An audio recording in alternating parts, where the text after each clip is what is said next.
नमस्कार दोस्तों, अंतर्राष्ट्रीय अर्थशास्त्र विषय की इस वीडियो लेक्चर श्रृंखला में मैं doctor Aruna Kaushik, associate professor अर्थशास्त्र विभाग, राजकीय कला कन्या महाविद्यालय कोटा आपका स्वागत करती हूँ। दोस्तों, पिछले वीडियो लेक्चर में हमने जे.एस. मिल का प्रतिपूरक मांग सिद्धांत पढ़ना प्रारंभ किया था।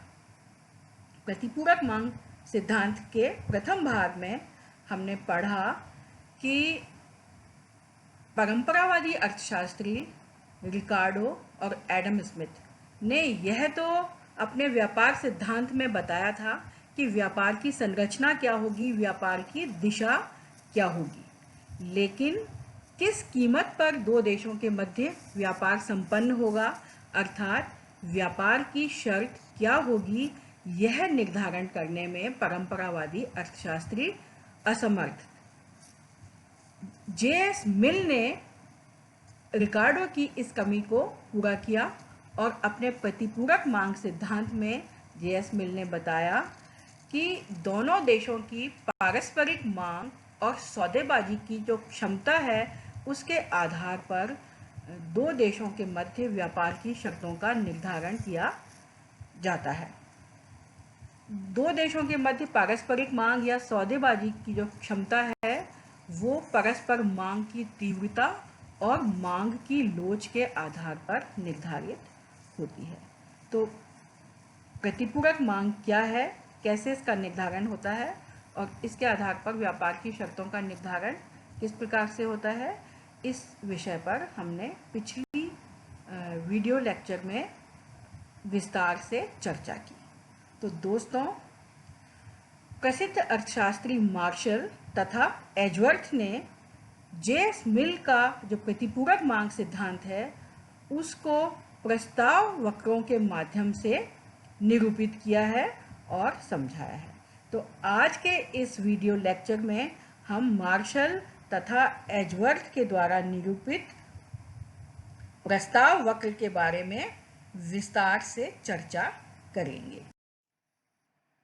दोस्तों, जैसा कि मैंने अभी आपको बताया, मार्शल तथा एजवर्थ ने जे.एस. मिल के प्रतिपूरक मांग सिद्धांत को प्रस्ताव वक्र के माध्यम से व्यक्त किया है।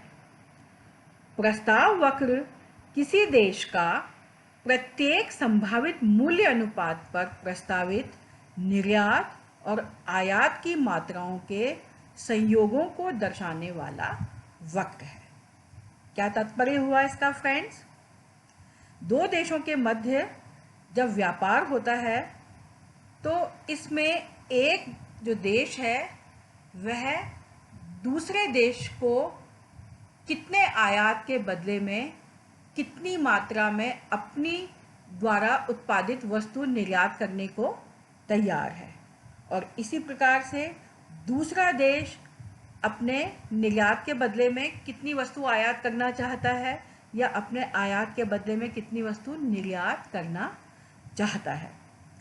तो दोनों देश एक दूसरे की वस्तु के बदले में कितनी वस्तु अपने देश के द्वारा उत्पादित निर्यात करने को तैयार हैं, इनके विभिन्न संयोगों को दर्शाने वाला जो वक्र है, उसको मार्शल एजवर्थ ने प्रस्ताव वक्र का नाम दिया है। फ्रेंड्स, किसी देश का जो प्रस्ताव वक्र होता है, वो उस देश का मांग वक्र भी है तथा पूर्ति वक्र भी है। अब किसी देश का प्रस्ताव वक्र उस देश का मांग वक्र है, क्योंकि यह उस देश के आयात की उन मात्राओं को बताता है जो वह देश निर्यात की भिन्न भिन्न मात्राओं के बदले दूसरे देश से खरीदने को तत्पर है। तो मांग वक्र प्रस्ताव वक्र को क्यों कहा जाता है? क्योंकि यह एक देश की मांग की, अर्थात आयात की जाने वाली वस्तु की उन विभिन्न मात्राओं को दर्शाने वाला वक्र है जो वह देश अपने देश द्वारा उत्पादित वस्तु के निर्यात की अलग अलग मात्राओं के बदले खरीदने को तत्पर है। इसी प्रकार से किसी देश का प्रस्ताव वक्र उस देश का पूर्ति वक्र भी है, क्योंकि यह उस देश के निर्यात की उन मात्राओं को बताता है जो वह देश आयात की भिन्न भिन्न मात्राओं के बदले दूसरे देश को बेचने को तत्पर है। तो दोस्तों, पूर्ति वक्र का तात्पर्य क्या होता है कि हम भिन्न भिन्न मात्राओं पर कितनी वस्तु बेचने को तैयार हैं। तो किसी देश का प्रस्ताव वक्र उस देश के निर्यात की अर्थात पूर्ति की उन मात्राओं को बताता है जो वह देश आयात की भिन्न भिन्न मात्राओं के बदले दूसरे देश को बेचने को तत्पर है। तो फ्रेंड्स, इस प्रकार से किसी भी देश का जो प्रस्ताव वक्र होता है वह उस देश का मांग वक्र भी होता है और उस देश का पूर्ति वक्र भी होता है। मांग वक्र का मतलब प्रस्ताव वक्र मांग वक्र है क्योंकि आयात की मात्राओं को बताता है जो वह देश निर्यात की अलग अलग मात्राओं के बदले खरीदने को तत्पर है, तथा पूर्ति वक्र भी है प्रस्ताव वक्र क्योंकि यह निर्यात की अर्थात पूर्ति की उन मात्राओं को बताता है जो वह देश आयात की भिन्न भिन्न मात्राओं के बदले दूसरे देश को बेचने को तत्पर है। दोस्तों, एक तथ्य यहाँ पर जो कि बहुत ध्यान देने योग्य है वह यह है कि जब दो देशों के बीच में व्यापार होता है तो सामान्यतया वस्तु विनिमय प्रणाली के माध्यम से होता है। एक देश के जो आयात हैं उनका भुगतान उसके निर्यातों के द्वारा किया जाता है, तो जो कीमत है वो हम वस्तु के रूप में ही व्यक्त करेंगे। एक देश के जो आयात हैं उसकी कीमत उसके निर्यातों में व्यक्त की जाएगी और एक देश के जो निर्यात हैं उसकी कीमत उसके आयातों में व्यक्त की जाएगी। प्रसिद्ध अर्थशास्त्री मार्शल तथा एजवर्थ के द्वारा मिल के प्रतिपूरक मांग सिद्धांत का प्रस्ताव वक्र के रूप में निरूपण हम इस टेबल की सहायता से समझ सकते हैं। फ्रेंड्स, ये जो टेबल है तालिका 1, ये एग्जैक्टली वही टेबल है जो पिछले वीडियो लेक्चर में हमने मिल के प्रतिपूरक मांग सिद्धांत को समझने के लिए प्रयुक्त की थी। तालिका 1 में दोनों देशों ए तथा बी में श्रम का 1 घंटे का उत्पादन दर्शाया गया है। दो देश हैं ए और बी, दो वस्तुएं हैं एक्स और वाई। यदि ए देश का श्रमिक 1 घंटे कार्य करके एक्स वस्तु का उत्पादन करता है तो वह 1 घंटे में 6 इकाई एक्स का उत्पादन करने में सक्षम होता है, और यदि वही श्रमिक वाई वस्तु के उत्पादन में कार्य करता है तो वह 1 घंटे में 2 इकाई वाई वस्तु का उत्पादन कर पाएगा। अतः ए देश में एक्स और वाई वस्तुओं का जो घरेलू कीमत अनुपात है वह 6x is equal to 2y अर्थात 1x is equal to 0.33y होगा।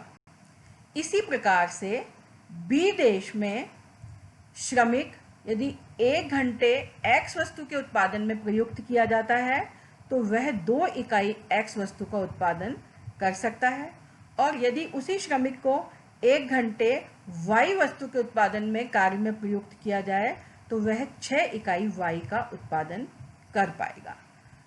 तो बी देश का जो घरेलू कीमत अनुपात है वह 2x is equal to 6y यानी कि 1x is equal to 3y होगा।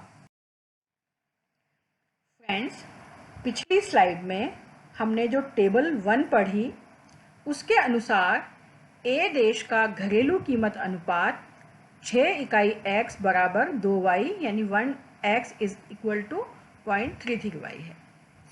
इस घरेलू कीमत अनुपात को हम उत्पादन संभावना वक्र के माध्यम से भी निरूपित कर सकते हैं, जिसको हमने चित्र 1 में दिखाया है। तो इस चित्र में हमने y अक्ष पर y वस्तु को और x अक्ष पर x वस्तु को मापा है। तो फ्रेंड्स, यदि ए देश का जो श्रमिक है वह 1 घंटे अधिकतम उत्पादन करता है तो वह या तो OY1 यानी कि 2 इकाई y का उत्पादन कर सकता है या फिर OX1 यानी कि 6 इकाई x का उत्पादन कर सकता है, और या फिर इन दोनों जो बिंदु हैं उनको मिलाने वाला यह जो रेखा है जिसको कि हम उत्पादन संभावना वक्र कहते हैं, इसके बीच के किसी बिंदु पर। तो फ्रेंड्स, यह y1 x1 ए देश का उत्पादन संभावना वक्र है। चूंकि हमने पैमाने के स्थिर प्रतिफल की मान्यता ली है प्रतिपूरक मांग सिद्धांत में, तो यह हमने सीधी रेखा वाला उत्पादन संभावना वक्र बनाया है। यहाँ पर y का 1 घंटे का अधिकतम उत्पादन 2y और x का अधिकतम उत्पादन 1 घंटे का 6x है। तो इस उत्पादन संभावना वक्र के लिए जो कि स्ट्रेट है, तो इसकी घरेलू कीमत रेखा भी ए देश की यही लाइन होगी। घरेलू कीमत अनुपात होगा 2y = 6x, यानी कि 6x = 2y, यानी 1x = 0.33y। तो फ्रेंड्स, ये जो उत्पादन संभावना वक्र या घरेलू कीमत रेखा है, इसको हम एक और प्रकार से भी व्यक्त कर सकते हैं, किरण के रूप में या रे के रूप में।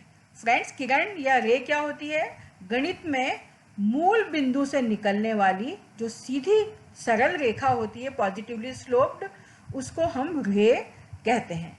इसके प्रत्येक बिंदु पर जो y और x एक्सिस पर मापी गई वेरिएबल्स हैं, चर हैं, उनका अनुपात या रेशो स्थिर पाया जाता है। तो हमने इस उत्पादन संभावना वक्र को यहाँ पर इस रे के द्वारा या किरण के द्वारा निरूपित किया है। इसमें हम R बिंदु पर आते हैं। तो R बिंदु पर 1 इकाई x या 0.33y वस्तु का उत्पादन दर्शाया गया है, जो कि ए देश का घरेलू कीमत अनुपात है। R से हम ऊपर यानी कि Q बिंदु की तरफ चलते हैं, तो x की मात्रा यदि 1x से बढ़कर 2x हो जाती है तो y का जो ऑफर है वह 0.66y यानी कि दुगना हो जाता है। तो R बिंदु पर और Q बिंदु पर या इससे भी जब हम ऊपर की ओर चलते हैं तो इस रेखा यानी रेखा OPA1 पर जो ए देश है उसका घरेलू कीमत अनुपात स्थिर रहता है।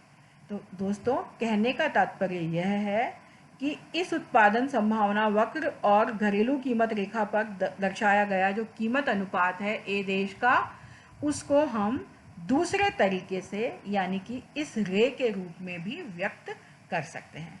तो दोस्तों, OPA1 यह ए देश का घरेलू कीमत अनुपात है। यदि ए देश बी देश के साथ में व्यापार करेगा तो इस घरेलू कीमत रेखा से नीचे किसी कीमत अनुपात पर व्यापार को तैयार नहीं होगा। इससे ऊपर के किसी कीमत अनुपात पर ए देश व्यापार को प्रस्तुत होगा। ये जो चित्र 3 है, इसमें OPA1 यह वही ए देश की घरेलू कीमत रेखा है जिसको कि हमने पिछली स्लाइड में दर्शाया है, जो कि 1x = 0.33y का रेशो समस्त बिंदुओं पर दर्शा रही है। तो यह OPA1 ए देश की घरेलू कीमत रेखा है।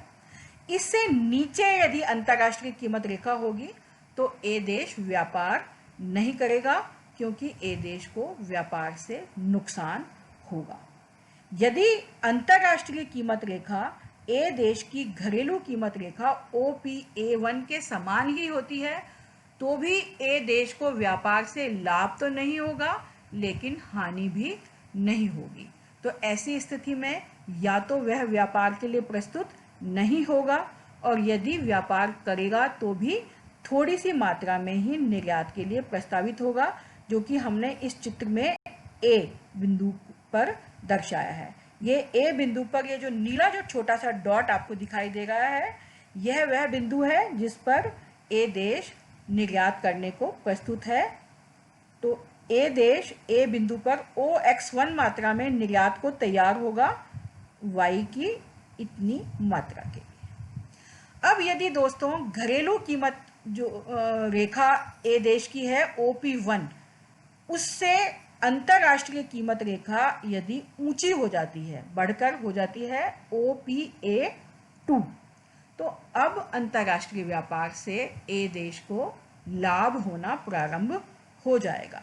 तो वह अब पहले से अधिक मात्रा में निर्यात के लिए प्रस्तुत होगा। पहले वह OX1 मात्रा में निर्यात को तैयार था, अब वह OX2 मात्रा में निर्यात को तैयार है Y की इतनी मात्रा के लिए।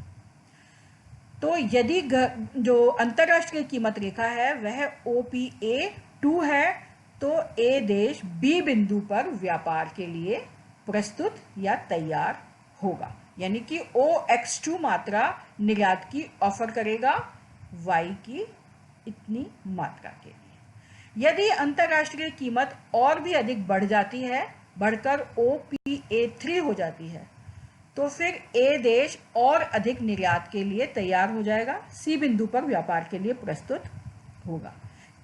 तो फ्रेंड्स, जैसे जैसे अंतरराष्ट्रीय कीमत रेखा ए देश की घरेलू कीमत रेखा से ऊपर ऊपर ऊपर ऊपर जाती है, ए देश भी अब Y की मात्राओं के लिए, Y के आयात के लिए अधिक मात्रा में निर्यात को प्रस्तुत है। पहले वह OX1, फिर OX2, OX3, OX4, OX मात्राओं में निर्यात के लिए प्रस्तुत होगा, और उसका जो बिंदु है निर्यात का, आयात का, जिस पर वो व्यापार करने के लिए तैयार है, वह A से B, B से C, D और E की तरफ जाएगा।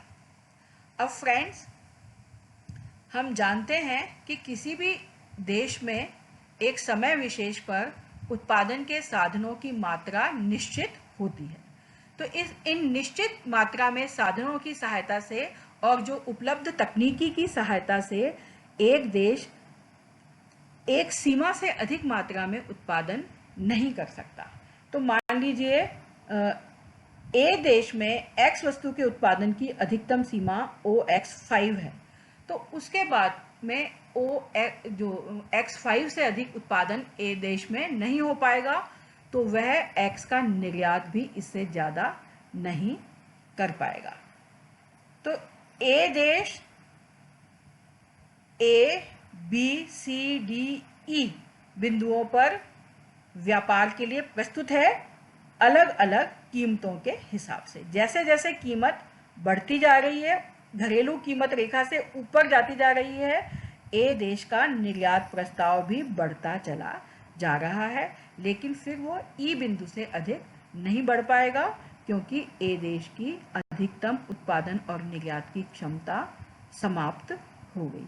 तो फ्रेंड्स, ये जो निर्यात प्रस्ताव को दर्शाने वाले विभिन्न बिंदु हैं A, B, C, D, E, इनको मिलाने वाला जो वक्र है, ये जो मरून कलर का बोल्ड वक्र आपको दिखाई दे रहा है मेरे कर्सर के साथ साथ, O से लेकर के A, B, C, D, E बिंदुओं को मिलाने वाला वक्र, जिसको कि हमने OA का नाम दिया है, यह दोस्तों ए देश का प्रस्ताव वक्र है।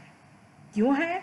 क्योंकि यह ए देश के निर्यात की उन विभिन्न मात्राओं को दर्शा रहा है जो ए देश Y की विभिन्न आयात मात्राओं के बदले में निर्यात करने को प्रस्तुत है। तो यह जो लाइन रेखा है, ये ए देश का प्रस्ताव वक्र है। इस बिंदु के बाद, ई बिंदु के बाद, चूंकि ए देश अब और अधिक निर्यात के लिए प्रस्तुत नहीं है, तो यदि कीमत OPA5 से ऊपर भी यदि चली जाएगी, तो भी ए देश और अधिक निर्यात नहीं करेगा। तो ई बिंदु के पश्चात जो प्रस्ताव वक्र या ऑफर कर्व है, यह वाई जो लाइन है वाई एक्सिस उसके समानांतर यानी कि लंबवत हो जाता है। तो ई बिंदु के पश्चात ये जो लाइन है, वक्र है, प्रस्ताव वक्र, यह लंबवत यानी कि वर्टिकल हो जाएगा। तो फ्रेंड्स, ए देश का प्रस्ताव वक्र हमने कैसे निरूपित किया? जैसे जैसे कीमत रेखा OP1 से बढ़कर OP, A2, A3, A4, A5 होती जा रही है, जो ए देश है वो अधिक अधिक अधिक मात्राओं में निर्यात को प्रस्तुत है वाई की विभिन्न आयातित मात्राओं के लिए, लेकिन एक बिंदु के बाद में जाकर वह और अधिक निर्यात करने में सक्षम नहीं है। तो इन सभी बिंदुओं को मिलाने वाला जो वक्र है यह ए देश का प्रस्ताव वक्र है। आशा है ये आपको समझ में आया होगा। यदि अभी भी आपको कुछ डिफिकल्टी है तो जो नेक्स्ट 2 स्लाइड्स हैं उसमें मैंने इसका विस्तृत विवरण आपके लिए लिखा है, तो आप पढ़कर उस विवरण को समझ सकते हैं। तो फ्रेंड्स, अभी पिछली स्लाइड में जो ऑफर कर्व का चित्र मैंने आपको दर्शाया, जिसमें कि हमने ऑफर कर्व निरूपित किया है, उसका विस्तृत विवरण मैंने इस स्लाइड पर और नेक्स्ट कि इस वाली स्लाइड पर दिया है, तो इसको पढ़कर आप समझ सकते हैं।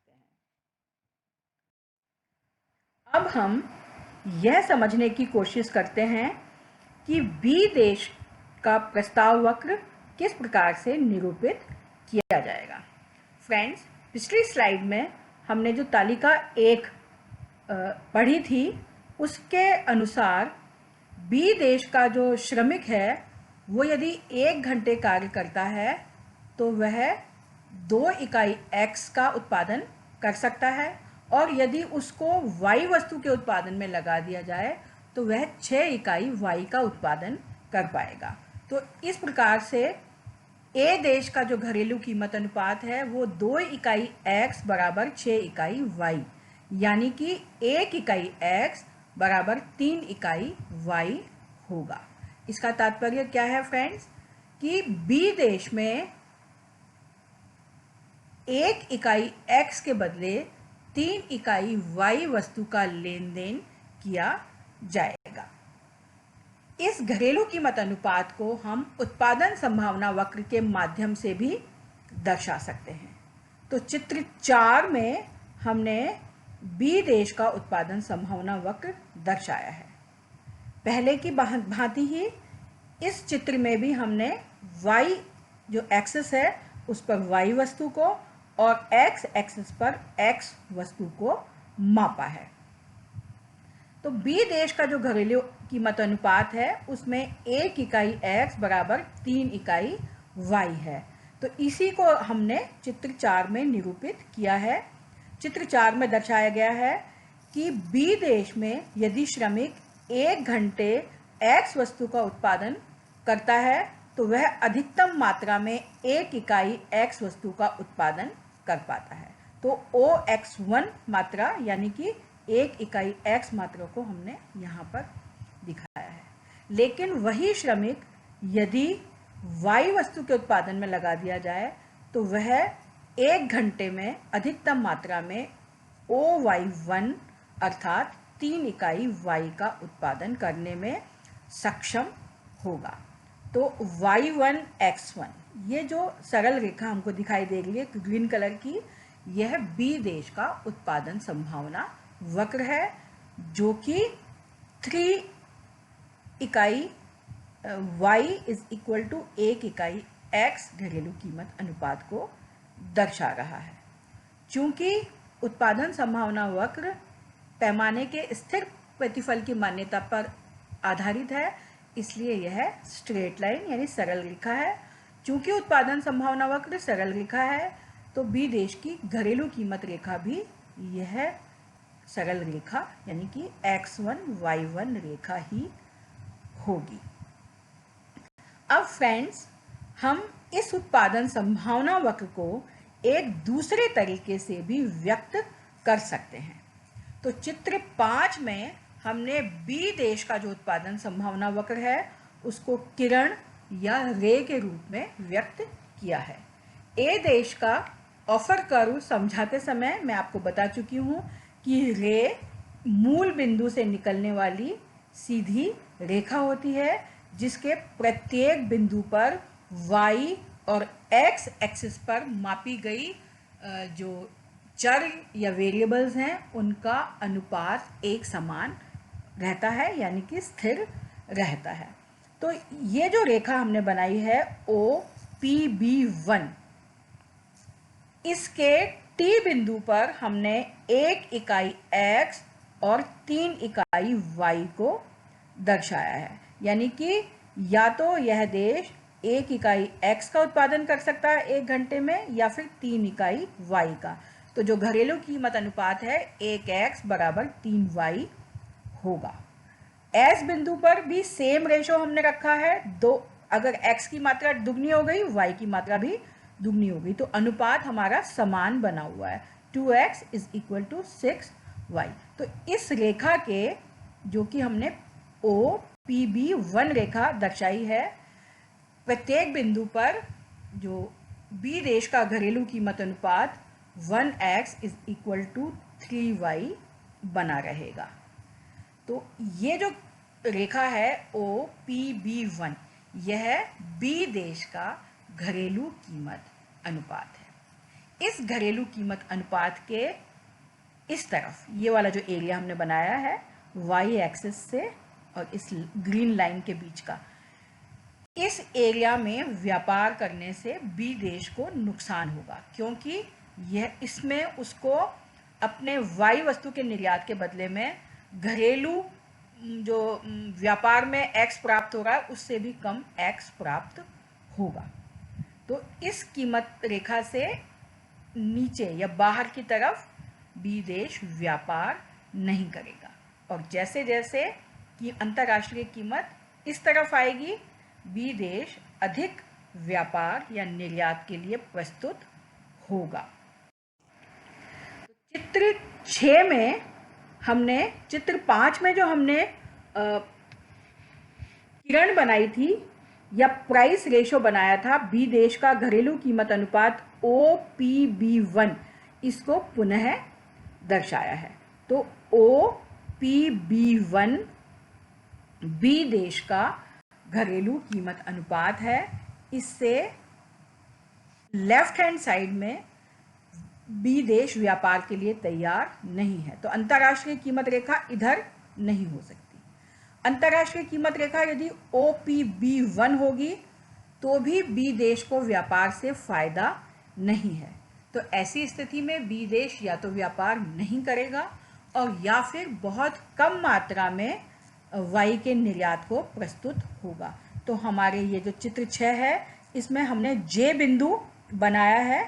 तो B देश OPB1 कीमत रेखा, यानी कि अगर घरेलू कीमत रेखा ही अंतर्राष्ट्रीय कीमत रेखा है तो उस पर केवल OY1 Y वस्तु निर्यात करने को प्रस्तुत होगा, जो कि हमने J बिंदु पर दिखाई है, O से लेकर के इतनी मात्रा में X के बदले। लेकिन फ्रेंड्स, अगर अंतर्राष्ट्रीय कीमत B देश की घरेलू कीमत रेखा से ज़्यादा हो जाती है, यानी OPB1 से चेंज होकर OPB2 हो जाती है ये वाली रेखा, तो अब B देश को व्यापार से फायदा होगा और अब वो अधिक मात्रा में निर्यात के लिए प्रस्तुत होगा।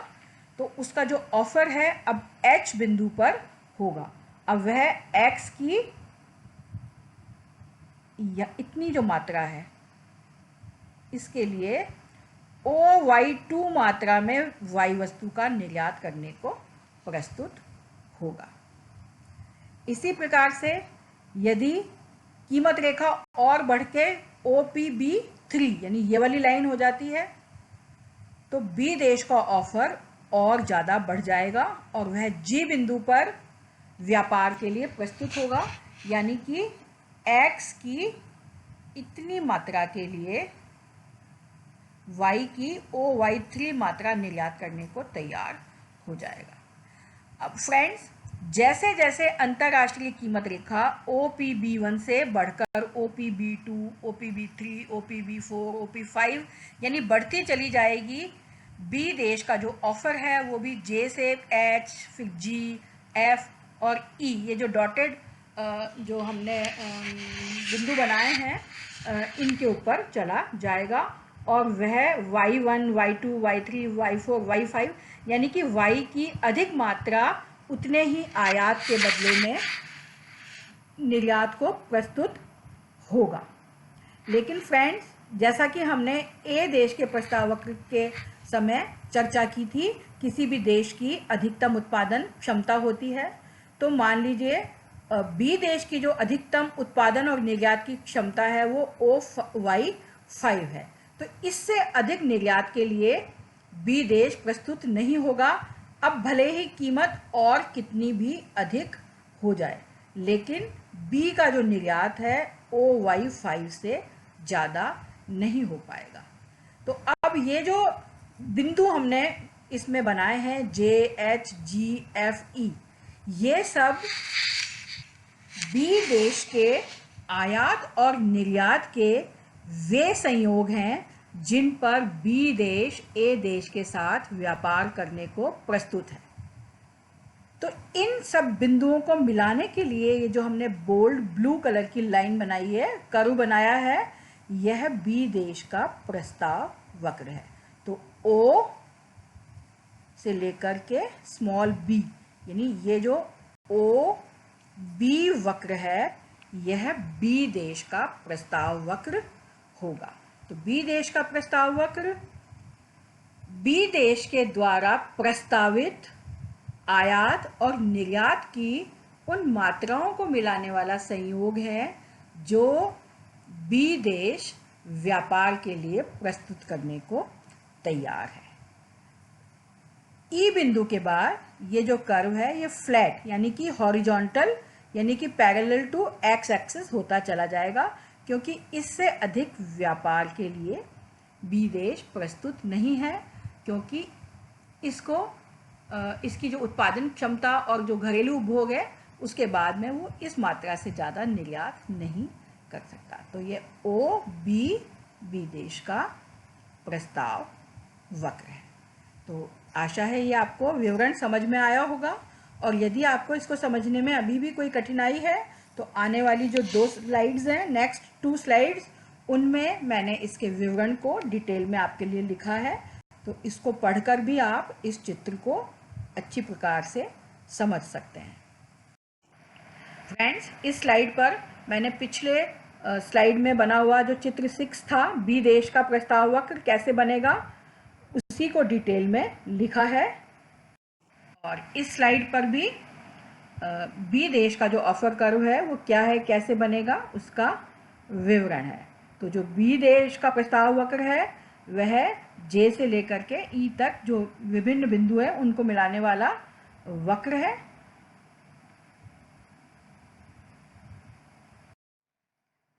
फ्रेंड्स, चित्र संख्या 1, 2 और 3 में हमने यह समझने की कोशिश की कि ए देश के प्रस्ताव वक्र का निरूपण किस प्रकार से किया जाएगा, और फिर चित्र संख्या 4 से लेकर के 6 तक हमने यह समझा कि बी देश का जो प्रस्ताव वक्र है वो किस प्रकार से निर्मित होगा। अब हम यह जानने की कोशिश करेंगे कि दोनों देशों का जो प्रस्ताव वक्र है उसके माध्यम से व्यापार की शर्तों का निर्धारण यानी कि अंतर्राष्ट्रीय कीमत का निर्धारण किस प्रकार से होगा। तो फ्रेंड्स, चित्र संख्या 3 में हमने पढ़ा था कि OPA1 ए देश की घरेलू कीमत रेखा है, इससे नीचे किसी भी रेखा पर ए देश व्यापार के लिए प्रस्तुत नहीं होगा। अगर ए देश की घरेलू कीमत रेखा ही अंतर्राष्ट्रीय कीमत रेखा है तो ए देश व्यापार हो सकता है करे थोड़ी सी मात्रा में या फिर ना भी करे, लेकिन मान लीजिए उसका व्यापार ए बिंदु पर होता है। अब जैसे जैसे अंतर्राष्ट्रीय कीमत रेखा ऊंची ए देश को ऑफर होगी वह अपने निर्यात की मात्रा को बढ़ाएगा। उसका जो निर्यात है वह ए बिंदु से शिफ्ट होकर बी, सी, डी, ई की तरफ बढ़ेगा और इन सब बिंदुओं को मिलाने वाला जो वक्र है वह ए देश का प्रस्ताव वक्र OA है। इसी प्रकार से OPB1 बी देश की घरेलू कीमत रेखा है। इससे इस तरफ यानी लेफ्ट हैंड साइड बी देश व्यापार के लिए तैयार नहीं है, क्योंकि इस एरिया में व्यापार से बी देश को नुकसान है। लेकिन इस घरेलू कीमत रेखा पर ही यदि अंतर्राष्ट्रीय कीमत रेखा या व्यापार की शर्त निर्धारित हो जाती है तो बी फिर थोड़ी सी मात्रा में यानी कि जे बिंदु पर व्यापार कर सकता है। कीमत रेखा बी देश के लिए जैसे जैसे उसकी घरेलू कीमत रेखा OPB1 से दूर यानी OPB2, OPB3, 4, 5 जाएगी, वह अधिक मात्रा में व्यापार के लिए प्रस्तुत होगा। उसका जो ऑफर है वो जे से बढ़कर I, H, G, F, E की तरफ शिफ्ट होगा। तो इन सब ऑफर्स को यानी बी देश के जो व्यापार के प्रस्ताव के बिंदु हैं उनको मिलाने वाला जो पथ है, जो लोकस है, वह बी देश का प्रस्ताव वक्र है, जिसको कि हमने OB रेखा से दिखाया है। तो फ्रेंड्स, ए देश का जो प्रस्ताव वक्र है वह आयात निर्यात के उन बिंदुओं को मिलाता है जो ए देश व्यापार के लिए प्रस्तुत करना चाहता है, यानी इसके प्रत्येक बिंदु पर ए देश व्यापार को तैयार है। और बी जो देश का ऑफर कर्व है OB, इसके प्रत्येक बिंदु पर बी देश व्यापार को तैयार है। तो अब जब अंतर्राष्ट्रीय व्यापार होता है और दोनों देश आपस में व्यापार करते हैं तो कीमत रेखा वहां पर निर्धारित होगी जिस बिंदु पर दोनों देश व्यापार को प्रस्तुत हैं, यानी दोनों देशों में जहां पर सहमति है।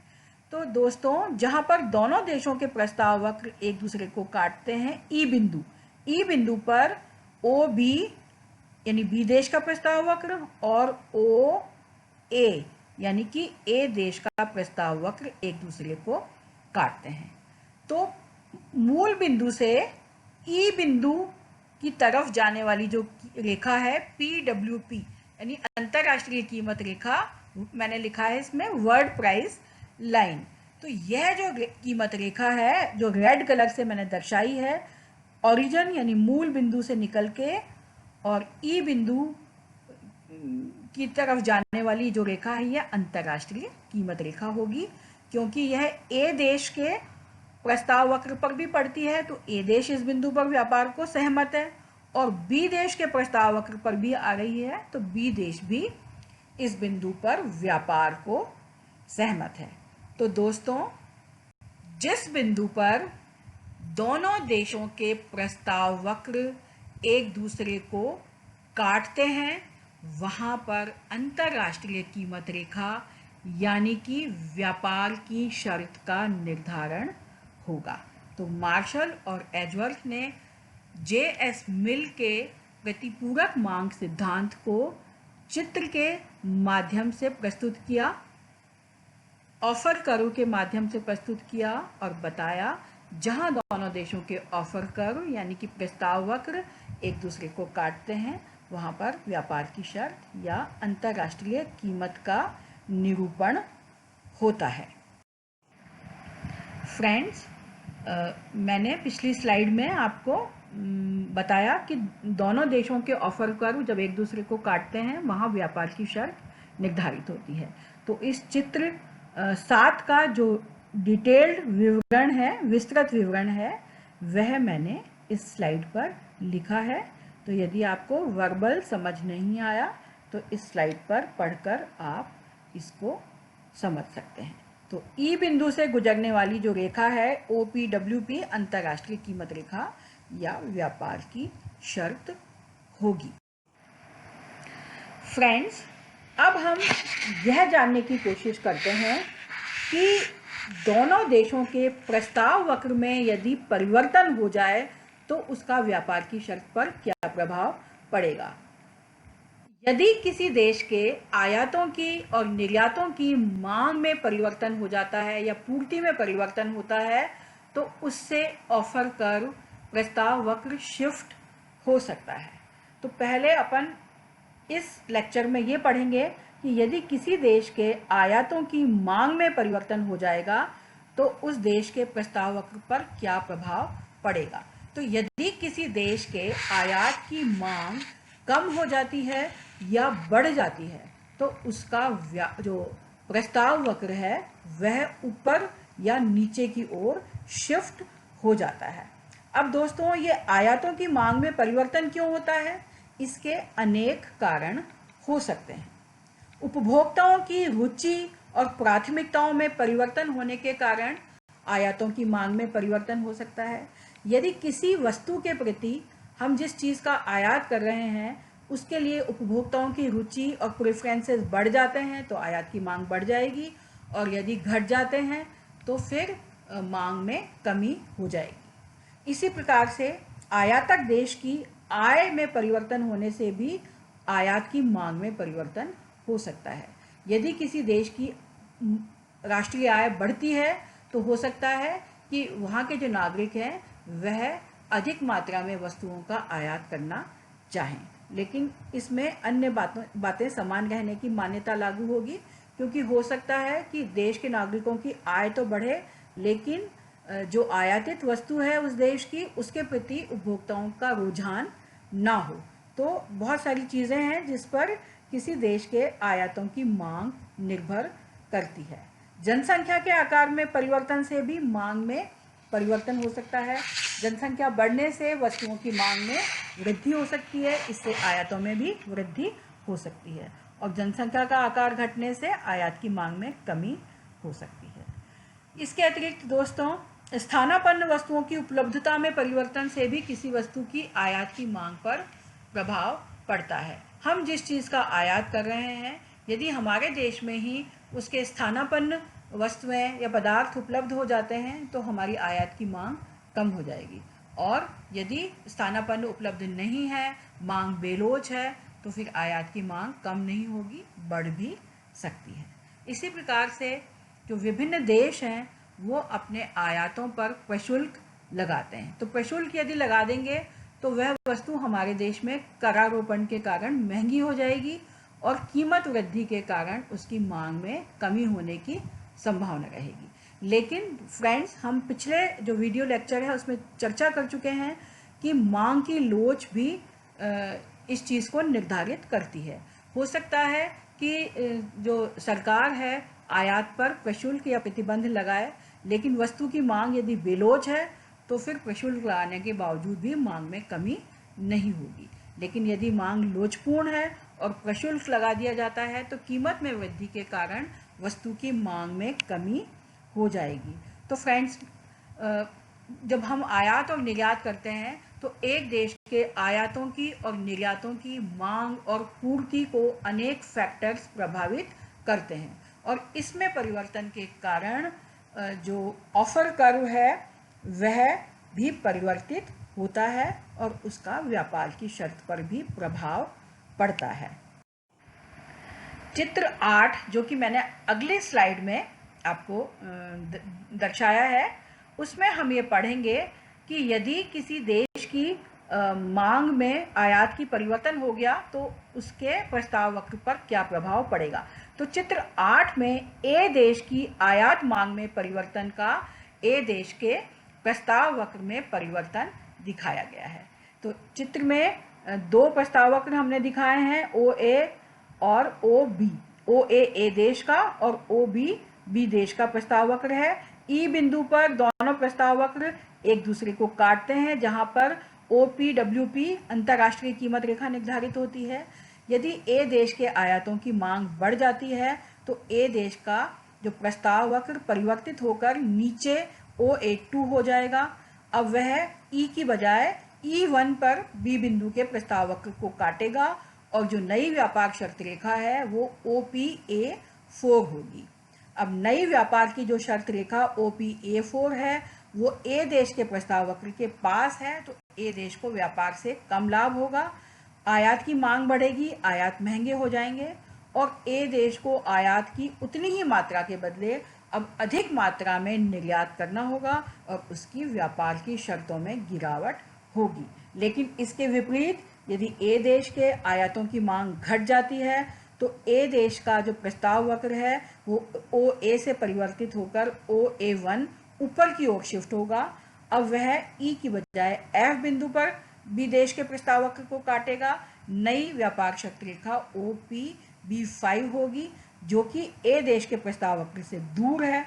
अब ए देश को फायदा होगा, आयात की मांग घटने से आयात सस्ते हो जाएंगे और ए को आयात की उतनी ही मात्रा के बदले अब कम मात्रा में निर्यात करना होगा और उसकी व्यापार की शर्तों में सुधार होगा। तो ये सारा जो विवरण है ये अब हम नेक्स्ट स्लाइड में चित्र के माध्यम से समझने की कोशिश करते हैं। फ्रेंड्स, चित्र 7 में हमने समझा कि OB, ये जो ब्लू कलर का वक्र है ये बी देश का प्रस्ताव वक्र है और OA, ये जो मैरून कलर का रेड कलर का प्रस्ताव वक्र है ये ए देश का प्रस्ताव वक्र है। दोनों ई बिंदु पर एक दूसरे को काटते हैं और मूल बिंदु से गुजरने वाली ये जो रेड लाइन है OPWP, यह अंतरराष्ट्रीय कीमत रेखा या व्यापार की शर्त है। अब फ्रेंड्स, यदि ए देश की आयातों की मांग बढ़ जाती है तो उसका जो ऑफर कर्व है अब वो नीचे की तरफ चला जाएगा। अब नया जो ऑफर कर्व है वो हो गया ए देश का OA2 और बी देश का प्रस्ताव वक्र है OB। तो जो नया ए देश का प्रस्ताव वक्र है वह बी देश के प्रस्ताव वक्र को अब ई की बजाय E1 बिंदु पर काट रहा है। तो नई कीमत रेखा होगी OTA4 जो कि E1 से निकल गई है। तो यह जो कीमत रेखा है यह ए देश के घरेलू कीमत अनुपात के ज़्यादा पास है। तो ऐसा होने से ए देश को नुकसान होगा क्योंकि अब ए देश को उतने ही जो निर्यात है उनके बदले में कम मात्रा में वस्तु प्राप्त हो रही है। निर्यात उसके पहले जितने ही है लेकिन उसके बदले में विदेशी वस्तु वह कम खरीद पा रहा है, या फिर दूसरे शब्दों में उतनी ही मात्रा में आयात के बदले में उसको अधिक मात्रा में निर्यात करना पड़ रहा है। तो व्यापार की शर्तें ए देश के प्रतिकूल हो जाएंगी। इसके विपरीत यदि ए देश की आयातों की मांग में कमी हो जाती है, यानी वाई वस्तु की जो मांग है वो ए देश में घट जाती है, तो उसका जो नया प्रस्ताव वक्र है अब OA की बजाय OA1 हो जाएगा, ये वाला जो कर्व है। और ये जो नया कर्व है ये ई की बजाय एफ बिंदु पर बी देश के प्रस्ताव वक्र को काटता है। तो जो नई अंतरराष्ट्रीय कीमत रेखा होगी वो OPB5 होगी, एफ बिंदु से निकल गई है OFPB5। ये जो कीमत रेखा है ये ए देश के घरेलू कीमत रेखा से दूर है। तो अंतरराष्ट्रीय कीमत घरेलू कीमत रेखा से जितनी ज़्यादा दूर होगी व्यापार में उतना ही ए देश को फायदा होगा। तो मांग घटने से ए देश को फायदा है क्योंकि अब यह वाई की उतनी ही मात्रा के बदले में इसको कम मात्रा में निर्यात करना पड़ रहा है, या दूसरे शब्दों में उतने ही निर्यात के बदले में इसको अधिक मात्रा में वाई वस्तु प्राप्त हो गई है। तो व्यापार की शर्त ए देश के अनुकूल हो गई। तो प्रारंभिक बिंदु तो जो था संतुलन का वो ई बिंदु था। अगर मांग बढ़ गई तो E1 बिंदु हो गया और व्यापार की शर्त प्रतिकूल हो गई क्योंकि OAPA4 जो रेखा है वो घरेलू देश जो कीमत रेखा के पास में है। लेकिन मांग घटेगी तो नया संतुलन F बिंदु पर होगा और ए देश को फायदा होगा। फ्रेंड्स, अब हम ये समझते हैं अगले चित्र में, चित्र नंबर 9 में, कि यदि बी देश में आयात की मांग में परिवर्तन हो जाएगा तो बी देश के जो प्रस्ताव वक्र है उस पर क्या प्रभाव पड़ेगा। तो जिस तरीके से हमने ए देश के प्रस्ताव वक्र में परिवर्तन को समझा उसी प्रकार से अगली स्लाइड में हम बी देश के प्रस्ताव वक्र में परिवर्तन को भी समझेंगे। यदि बी देश की मांग बढ़ जाती है आयातों की तो उसका प्रस्ताव वक्र भी अंदर की तरफ शिफ्ट होगा, और यदि मांग घट जाती है तो बाहर की तरफ शिफ्ट होगा। चित्र 9 में OB बी देश का तथा ओ ए देश का प्रस्ताव वक्र है। ई बिंदु पर दोनों एक दूसरे को काटते हैं, जहां पे अंतरराष्ट्रीय कीमत रेखा OPWB निर्धारित हो रही है। यदि बी देश के आयातों की मांग बढ़ेगी तो बी देश का ऑफर कर्व अब OB से शिफ्ट होकर OB2 हो जाएगा। यहाँ पर नया संतुलन E1 बिंदु पर होगा। नई व्यापार की शर्त OPB5 होगी। अब जो नई व्यापार की शर्त है, बी देश के प्रस्ताव वक्र के ज़्यादा क्लोज है, तो बी देश को व्यापार से कम लाभ होगा, आयात महंगे हो जाएंगे और आयात की उतनी ही मात्रा के बदले अब अधिक मात्रा में निर्यात करना होगा और व्यापार की शर्तों में गिरावट होगी। लेकिन यदि इसके विपरीत होता है, आयात की मांग घटती है, तो बी देश का प्रस्ताव वक्र OB से शिफ्ट होकर OB1 हो जाएगा। OB प्रस्ताव वक्र ए देश के प्रस्ताव वक्र को डी बिंदु पर काटता है। नई व्यापार की शर्त रेखा OPA4 होगी, जो कि बी देश के प्रस्ताव वक्र OPA4 से दूर है। अब बी देश को व्यापार से फायदा होगा। आयात की मांग घटने से आयात सस्ते होंगे और उतनी ही आयात की मात्रा के बदले में अब कम मात्रा में बी देश को निर्यात करना पड़ेगा और उसकी व्यापार की शर्तों में सुधार होगा। तो इसको अब हम चित्र के माध्यम से नेक्स्ट स्लाइड में समझने की कोशिश करते हैं। फ्रेंड्स, पिछली स्लाइड में जो विवरण मैंने आपके समक्ष प्रस्तुत किया, इसको हम चित्र से समझते हैं। तो बी देश का तथा OA, ये जो रेड कर्व है, ये ए देश का प्रस्ताव वक्र है। दोनों एक दूसरे को ई बिंदु पर काटते हैं। तो ई बिंदु से गुजरने वाली ये जो रेड लाइन है OEPWB, ये अंतरराष्ट्रीय कीमत रेखा या व्यापार की शर्त की रेखा है। यदि बी देश के आयातों की मांग बढ़ जाती है तो बी देश का जो प्रस्ताव वक्र है वह घरेलू कीमत रेखा की तरफ जाएगा, यानी कि OB2, ये जो डॉटेड लाइन बनी हुई है OB2 ये हो जाएगा, जो कि ए देश के प्रस्ताव वक्र को E1 बिंदु पर काटता है। तो जो नई कीमत रेखा है वो OPB5, ये जो ग्रीन रेखा हमने बनाई है, O से निकल के और E1 बिंदु से निकलती हुई ऊपर जा रही है OPB5, ये होगी।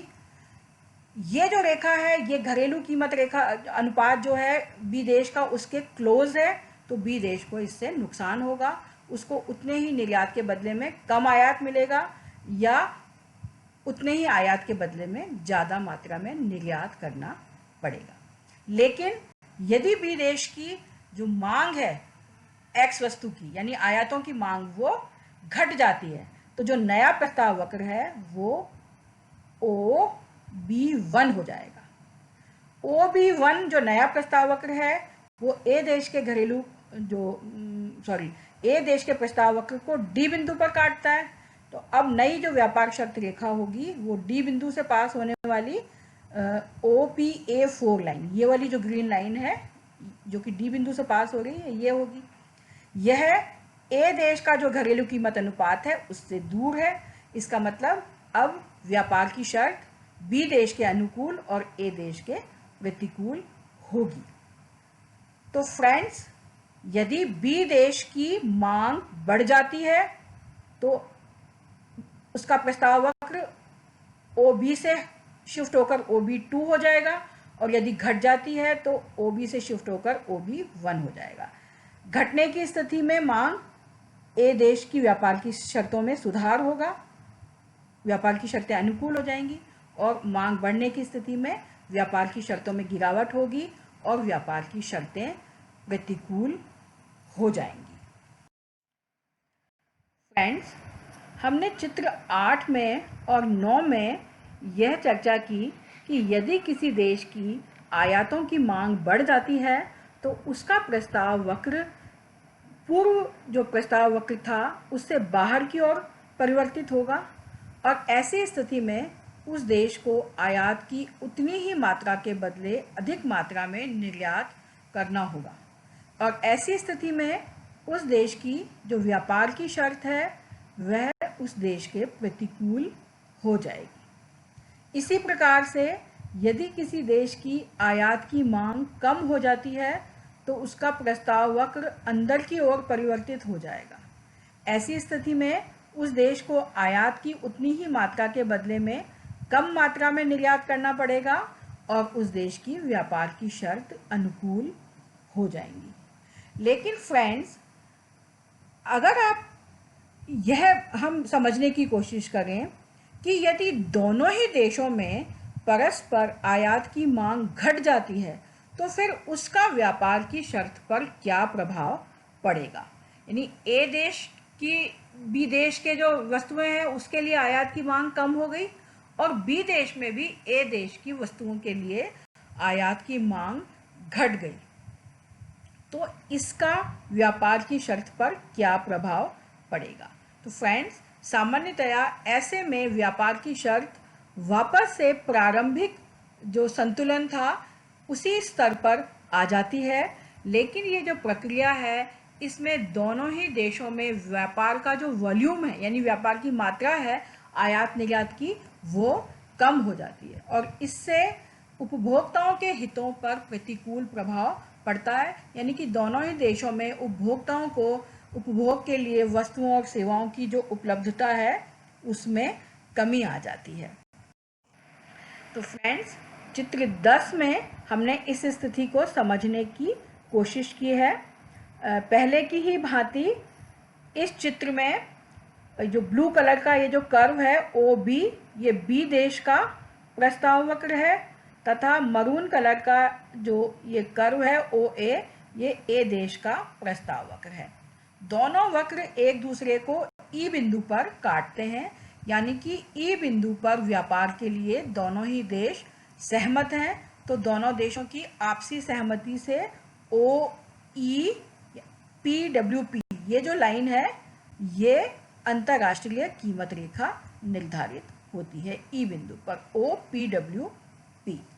अब मान लीजिए ए देश की जो मांग है आयात की उसमें कमी आ जाती है, तो ए देश का जो प्रस्ताव वक्र है वो OA से शिफ्ट होकर OA1 हो जाएगा।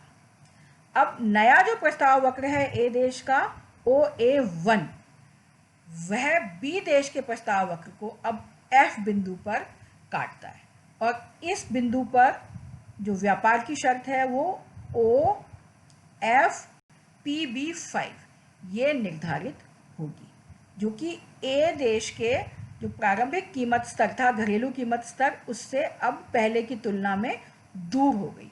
तो ए देश को व्यापार से फायदा हुआ। लेकिन फ्रेंड्स, रिटेलिएशन के कारण या किसी भी कारण से बी देश में भी ए देश की जो वस्तुएं हैं उनके आयात की मांग घट जाती है। तो जो ए देश का प्रस्ताव वक्र है वह भी अब पहला जो पुराना वक्र था OB उससे शिफ्ट होकर नया हो जाएगा OB1। अब जो नया प्रस्ताव वक्र है बी देश का वो ए देश के नए प्रस्ताव वक्र को E1 बिंदु पर काट रहा है। ये बी देश का नया प्रस्ताव वक्र है और यह ओ देश का नया प्रस्ताव वक्र है। तो जो संतुलन का बिंदु था पहले E था, जब ए देश का आयात की मांग घटी तो यह F हो गया। अब बी देश के भी आयात की मांग घट गई तो यह E1 हो गया। अब फ्रेंड्स, इंटरेस्टिंग जो पॉइंट है या तथ्य है वो ये है कि अब E1 बिंदु पर जो व्यापार की शर्त है वो वापस से वही हो गई जो कि प्रारंभिक स्तर E बिंदु पर थी OPWP। तो अगर एक देश की मांग में कमी आई तो उसकी व्यापार की शर्त में सुधार हुआ, लेकिन दोनों ही देशों ने परस्पर आयातों की मांग कम कर दी तो व्यापार की शर्त पुराने स्तर पर ही चली गई। लेकिन दोस्तों, ई बिंदु से जब E1 बिंदु पर संतुलन शिफ्ट हुआ तो इसका क्या परिणाम हुआ। पहले जो व्यापार की मात्रा थी OY1 OX1 थी, यानी कि ए देश OX1 के बदले OY1 मात्रा में Y का आयात कर रहा था और जो बी देश है वो OY1 के बदले में OX1 का आयात कर रहा था। लेकिन अब जो नया संतुलन है वो E की बजाय E1 बिंदु पर हो रहा है और यहाँ पर जो व्यापार का वॉल्यूम है वो पहले से घट गया। x अब x जो A देश है वो OX2 के बदले में OY2 वस्तु खरीदना चाहता है, और जो B देश है वो OY2 के बदले में OX2 वस्तु खरीदना चाहता है। तो जो व्यापार की जो मात्रा है वो Y1 से Y2 और X1 से X2 घट गई। तो दोनों देशों के जो उपभोक्ता हैं उनको वस्तुओं और सेवाओं की उपलब्धि में दोस्तों कमी आ गई। तो इस तरीके से व्यापार में जब प्रतिस्पर्धा होती है और एक देश की नीति या जो भी एक देश की जो चाल जिसको हम कहते हैं या स्ट्रेटेजी है उसके अगेंस्ट में, उसके विरुद्ध दूसरा देश भी अपनी स्ट्रेटेजी में परिवर्तन करता है, तो कई बार उपभोक्ताओं को इससे हानि होती है और फायदा किसी भी देश को नहीं होता। तो दोस्तों चित्र 10 में जो अभी मैंने आपको वर्बल समझाया उसी को यहाँ पर डिटेल में मैंने इस स्लाइड में और इससे अगली स्लाइड में समझाया है। तो आप डिटेल में इस चित्र 10 का विवरण यहाँ पर तो फ्रेंड्स, इस वीडियो लेक्चर में हमने JS मिल का जो प्रतिपूरक मांग सिद्धांत है, जिसकी हमने पिछले वीडियो लेक्चर में बहुत ही विस्तार से चर्चा की थी, उस प्रतिपूरक मांग सिद्धांत का मार्शल तथा एजवर्थ के द्वारा प्रस्ताव वक्र में निरूपण कैसे होता है इस पर चर्चा की। आशा है यह वीडियो लेक्चर आपको समझ में आया होगा। फ्रेंड्स, जो मार्शल और एजवर्थ हैं इनका जो प्रतिपूरक मांग सिद्धांत है जिसको कि इन्होंने ऑफर कर्व के माध्यम से रखा है, यह सामान्यतया एक पार्शियल इक्विलिब्रियम एनालिसिस यानी आंशिक साम्य संतुलन पर आधारित सिद्धांत है तथा एक स्टैटिक यानी स्थैतिक प्रकृति का सिद्धांत है। जेम्स मीड ने इस सिद्धांत को सामान्य साम्य संतुलन विधि से समझाया है, यानी कि जो ऑफर कर्व्स हैं उनका निरूपण, प्रस्ताव वक्रों का निरूपण जेम्स मीड के द्वारा सामान्य संतुलन की विधि से किया गया है, जिसको कि हम अगले वीडियो लेक्चर में विस्तार से समझेंगे। तो तब तक के लिए नमस्कार दोस्तों, इतना ही काफ़ी है। यह जो चैप्टर है ऑफर कर्व आप और डिटेल में पढ़ना चाहते हैं तो इस पृष्ठ पर आपके लिए कुछ सुझाव मैंने लिखे हैं, तो इन बुक्स की सहायता से डिटेल में आप इस वीडियो लेक्चर को समझ सकते हैं। तो तब तक के लिए धन्यवाद। अगले लेक्चर में हम ऑफर कर्व का निरूपण जेम्स मीड के सामान्य संतुलन विधि से समझने की कोशिश करेंगे। तब तक के लिए नमस्कार फ्रेंड्स।